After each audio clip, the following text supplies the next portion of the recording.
Hello everyone, I hope you guys are doing good. Today we are going to discuss about research design types and subtypes.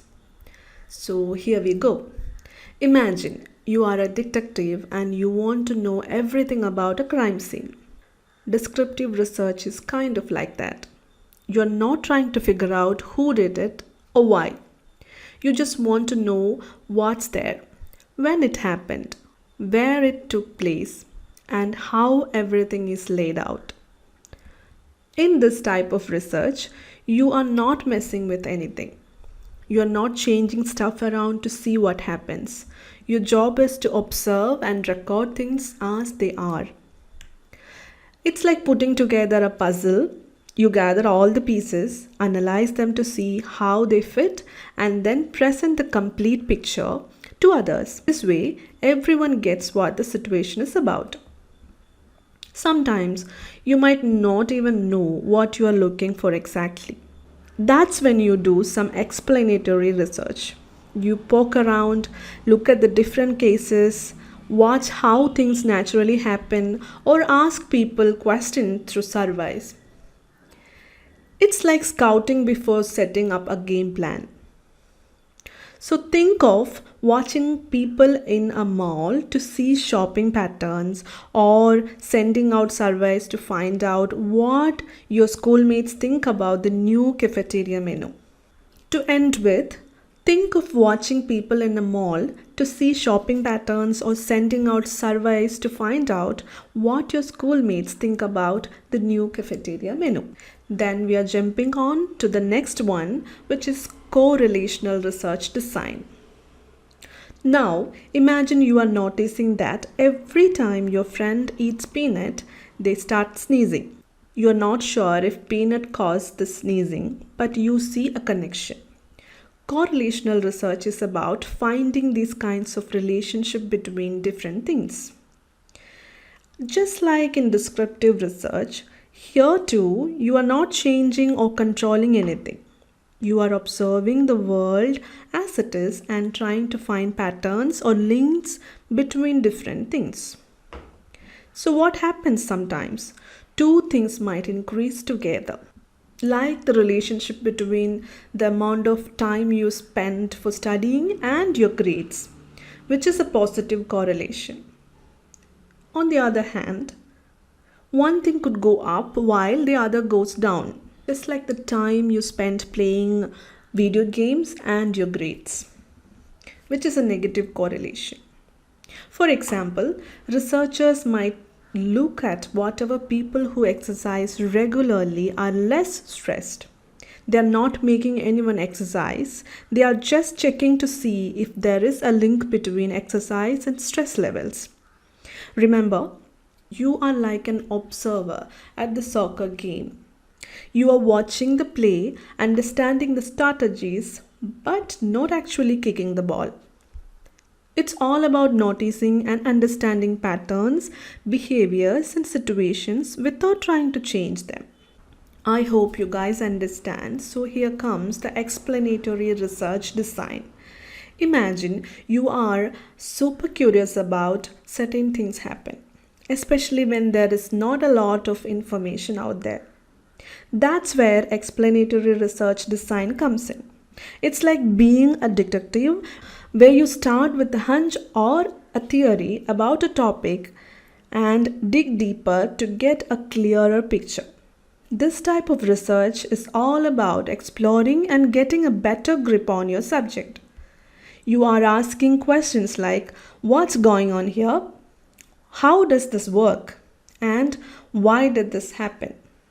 It's super helpful for understanding complex stuff in a simple way. For example, let's say you are at an animal shelter and you notice more and more pets being abandoned in the city. You might wonder why that's happening. Sure, a growing population could be a factor, but that's not the whole story. So you start exploring all the possible reasons to get the bottom of it. That's how explanatory research design works. So the next one is slightly different from that. It comes with experiments. Experimental research designs. Let's talk about experimental research design. This is where you roll up your sleeves and start changing things to see what happens. It's like a science. You tweak one thing and what it does to something else. It is all about finding cause and effect relationships. And the perk of this is you have got different ways to do this. You might do a field experiment where you test things in the real world, or a controlled experiment where you keep everything under tight control in a lab or a set environment. For instance, imagine you're running a shop and you want to know if changing the price of your products affects how happy your customers are. You would change the price and watch how it impacts customer satisfaction. That's how it works. Okay, let's discuss about something which is just opposite to the experimental research design, which is obviously the non-experimental research designs.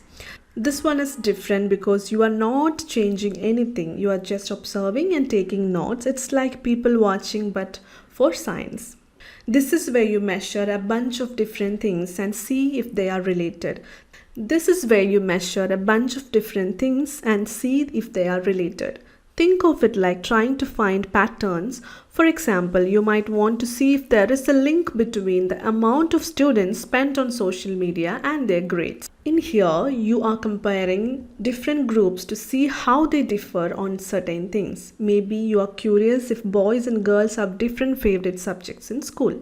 This is a bit of a long game. You are looking at how things change over time. For instance, you might track a group of students throughout their school years to see how their study habits evolve. Think of this as a super chill research approach. You start an experiment or a study and you are rolling along, you get some feedback. What do? You adapt, right? You tweak things as you go based on what you are learning. It's like playing a video game and changing your strategy as you learn the strength and weakness of your opponents. For example, like doing a deep dive into a specific case study, hanging out with people to understand their culture, maybe ethnographic study, or building a theory from the ground up based on what you observe. It's all about being flexible and ready to pivot. I hope you understand the point. So we are moving on to the next one. This one is all about finding answers. You have got a question and you need clear-cut, black and white answers to make decisions or draw conclusions. It's like being a detective who needs solid evidence to solve a case. The data you collect here is typically numbers and stuff. You can count and measure. Think of it like checking the score in a sport game. The numbers tell you who's winning, right? Within this, you have got two main flavors. Descriptive, where you're basically painting a picture with data showing what's happening. And statistical, where you dive into the numbers to see patterns, trends, and relationship. So, here is where you play a doctor for organizational problems. You have got an issue and you need to figure out what's causing it. It's like being a detective and a doctor at the same time. The design has you digging deep to find out what's messing things up. You are not just putting a band-aid on it, you are doing the full medical checkup to find the root cause of all the illness. So basically, it's a three-step process. First, you identify the problem, like noticing a weird noise in your car. And the next one, you diagnose it, like a mechanic figuring out what's the problem with the engine. And finally, you come up with a solution to fix it. As usual, like getting that engine got repaired. This is how it works.